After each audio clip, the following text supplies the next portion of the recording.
Hello students, class 10th science. आज हम electromagnetic induction को ही दोबारा से समझेंगे। काफ़ी स्टूडेंट्स को इसमें प्रॉब्लम है, तो इसको एक बार दोबारा से समझने की कोशिश करो। EMIs को शॉर्ट में बोलते हैं इलेक्ट्रोमैग्नेटिक इंडक्शन। ठीक है, क्या होता है? सबसे पहले तो आप एक गैल्वेनोमीटर इंस्ट्रूमेंट डिवाइस को समझें क्या होता है। गैल्वेनोमीटर एक डिवाइस है जो हमें क्या बताएगा, डिटेक्ट करेगा करंट को। ठीक है, जो क्या करता है, डिटेक्ट करता है करंट, क्या लूप के अंदर करंट है, सर्किट के अंदर करंट है या नहीं है। ठीक है, तो देखो हमने यहाँ पे एक गैल्वेनोमीटर लगाया। इसका मतलब क्या है, सेंटर में अगर एरो है तो इसका मतलब है कि इसके अंदर से कोई भी करंट पास नहीं हो रहा है। ठीक है, सेकेंड केस मैंने बनाया जिसके अंदर करंट की डायरेक्शन दिखाई गई है इस तरह से।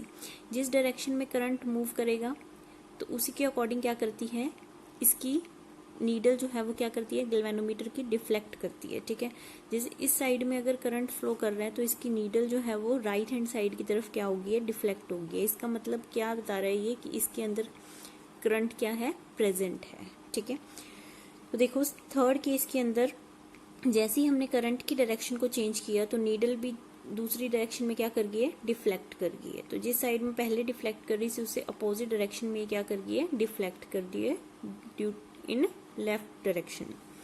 ठीक है, तो गैल्वेनोमीटर का मतलब आपको समझ में आया कि अगर आप कहीं पे भी इसको यूज करते हैं तो वो क्या रिप्रेजेंट करेगा, डिटेक्शन बताएगा क्या इसके अंदर करंट की प्रेजेंस है या नहीं है। ठीक है, उसके बाद देखो एक कॉइल ली। ठीक है, n नंबर ऑफ टर्न्स दिए हैं आपने उसको, कॉइल को एक गैल्वेनोमीटर के साथ क्या कर दिया है, अटैच कर दिया है। ठीक है, तो इसमें से कोई भी करंट मूव नहीं कर रहा है। फर्स्ट इनिशियली स्टार्टिंग के अंदर कोई करंट नहीं मूव कर रहा है। नीडल जो है वो कहाँ पे है, सेंटर में है बिल्कुल। ठीक है, लेकिन जैसे ही आप उसके पास एक बार मैग्नेट लेके आते हैं, बार मैग्नेट में नॉर्थ और साउथ पोल होते हैं, तो हम नॉर्थ पोल इसके पास लेके आते हैं, मतलब इसकी तरफ हम मूवमेंट करवा रहे हैं नॉर्थ पोल की। तो जैसे ही आप नॉर्थ पोल इसके पास लेके आएंगे तो नीडल जो है वो डिफ्लेक्ट करेगी राइट हैंड डायरेक्शन के अंदर। ठीक है, तो नीडल यहाँ से यहाँ तक आ जाएगी। इसका मतलब इसके अंदर क्या है, करंट प्रेजेंट हो गया है। पहले इसके अंदर कोई भी करंट नहीं था, लेकिन जैसे ही आप बार मैग्नेट इसके पास लेके आए, इसका नॉर्थ पोल आप इसके पास लेके आए तो उसकी नीडल जो है वो क्या हो गई है, डिफ्लेक्ट हो गई है। ठीक है, उसके बाद देखो दूसरा केस एक और बनाया मैंने, जिसमें जब हम इसको क्या लेके जा रहे हैं, बार मैग्नेट को दूर लेके जा रहे हैं, अवे लेके जा रहे हैं। ठीक है, जब हम इसको दूर लेके जाएंगे तो इसकी नीडल जो है वो अपोजिट डायरेक्शन के अंदर क्या कर गई है, डिफ्लेक्ट कर गई है। जिस डायरेक्शन में पहले डिफ्लेक्शन हुआ था उसके अपोजिट डायरेक्शन में ये नीडल क्या करेगी, डिफ्लेक्ट करेगी। तो ऐसा क्यों हो रहा है, ये किसकी वजह से हो रहा है, इलेक्ट्रोमैग्नेटिक इंडक्शन की वजह से ही हो रहा है। ये फिनोमिना जो है फिजिक्स के अंदर, इलेक्ट्रोमैग्नेटिक इंडक्शन, ये क्या कहता है कि जब हम किसी मैग्नेटिक फील्ड को चेंज करते हैं टाइम के साथ, ठीक है, थ्रू अ कॉइल, किसी भी कॉइल से अगर वो मैग्नेटिक फील्ड पास हो रही है और उसको हम क्या कर रहे हैं, चेंज कर रहे हैं, तो करंट जो है वो फ्लो करने लगेगा कॉइल के अंदर। तो इसी वजह से इस कॉइल के अंदर करंट क्या कर रहा है, फ्लो कर रहा है। तो देखो इसके अंदर मैग्नेटिक फील्ड कैसे चेंज हो रही है। अगर आप मैग्नेटिक फील्ड लाइंस बनाएंगे तो कैसी बनेंगी, इस तरह से बनेंगी। ठीक है,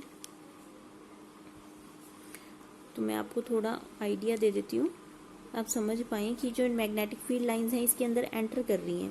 पहले यहाँ पे कोई भी मैग्नेटिक फील्ड नहीं थी। जैसे ही नॉर्थ पोल को आप इसके पास लेके आए, इस बार मैग्नेट को इसके पास लेके आए, तो इसकी फील्ड लाइंस इसके अंदर एंटर करना शुरू कर देंगी।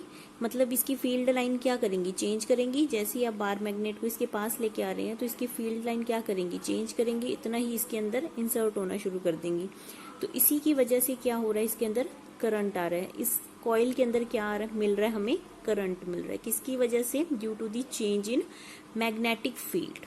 ठीक है, टाइम के साथ वो मैग्नेटिक फील्ड क्या हो रही है, चेंज हो रही है, जो इस कॉइल के अंदर पास करवा रहे हो आप। तो इसकी वजह से इस कॉइल के अंदर क्या मिलेगा, करंट मिलेगा। सिमिलरली जैसे ही आप इसको दूर लेके जाएंगे तो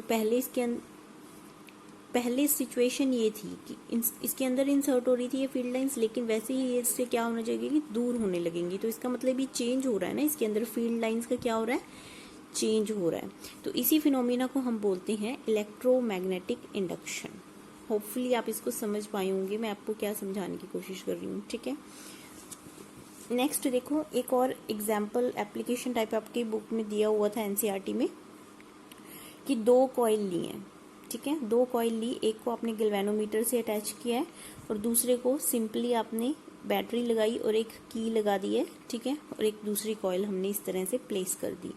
तो ये क्या कह रहा है कि जैसे ही आप इसको क्लोज करेंगे, मतलब सर्किट को क्या करेंगे, कंप्लीट करेंगे, तो इसके अंदर से करंट पास होने शुरू हो जाएगा। करंट जैसे ही इसमें से पास होने लगेगा तो इसके अंदर क्या होगा, डिफ्लेक्शन होगा। डिफ्लेक्शन कैसा होगा, सिर्फ एक मूवमेंट के लिए, एक पल के लिए वो क्या होगा, डिफ्लेक्ट होगा, फिर दोबारा से अपनी पोजीशन पे आ जाएगा सेंटर पे। इसका मतलब कि थोड़ा सा इसमें करंट दिखाई दिया, उसके बाद करंट कोई भी इसमें शो नहीं होगा। तो ऐसा क्यों, मोमेंटरी करंट इसके अंदर क्यों शो होता है। पहले यहाँ पे कोई भी फील्ड लाइंस की प्रेजेंस नहीं थी, लेकिन जैसे ही आपने इसको क्या किया, ओपन क्लोज कर दिया इसको, तो यहाँ पे क्या बन गई, फील्ड लाइंस बन गई, क्योंकि एक बार मैग्नेट की तरह एक्ट करेगी ये, ठीक है। तो जैसे ही यहाँ पे फील्ड लाइंस बनेंगी, वो फील्ड लाइन की वजह से इसके अंदर क्या आ गया, करंट आ गया, ठीक है, क्योंकि पहले यहाँ पे कोई भी फील्ड लाइंस नहीं थी। तो जैसे ही इसके अंदर फील्ड लाइंस आई तो चेंज हुआ ना, तो चेंज की वजह से हमें क्या मिला, करंट मिला, ठीक है। तो इसी की वजह से क्या मिल रहा है, हमें करंट मिल रहा है। तो यही लिखा है मैंने, when switch is on current flows for a moment. कुछ मोमेंट के लिए, पल के लिए वो क्या करेगा, चेंज हो जाएगा और उसके अंदर करंट हमें शो होने लगेगा, ठीक है। तो इसी तरह से जब आप स्विच को ऑन कर देंगे तब भी हमें क्या मिलता है, एक मोमेंटरी करंट मिलता है। तो ये आपको होपफुली समझ आया होगा कि इलेक्ट्रोमैग्नेटिक इंडक्शन फिनोमिना क्या होता है।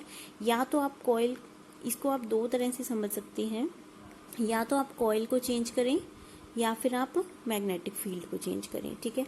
एक तरह से अगर आप नॉर्थ पोल और साउथ पोल, इस बार मैग्नेट को आपने लिया और एक जगह पे रख दिया कांस्टेंट, आप उसको हिला नहीं रहे हैं, लेकिन आपने क्या किया, इस कॉइल को हिलाना शुरू किया, इसको आगे ले आए, कभी इसको इस डायरेक्शन में ले आए, तो भी क्या होगा, फील्ड लाइंस में चेंज होगा, तो उसकी वजह से भी क्या होगा, इसके अंदर करंट फ्लो करेगा, ठीक है। तो हम इसको 2 तरह से कर सकते हैं, या तो आप कॉइल को मूव करवाएं, ठीक है, या फिर आप फील्ड लाइंस को चेंज करवाएं। तो दोनों केसेस में क्या होगा, करंट फ्लो करेगा कॉइल के अंदर। तो इसी फिनोमिना को हम बोलेंगे इलेक्ट्रोमैग्नेटिक इंडक्शन। Thank you.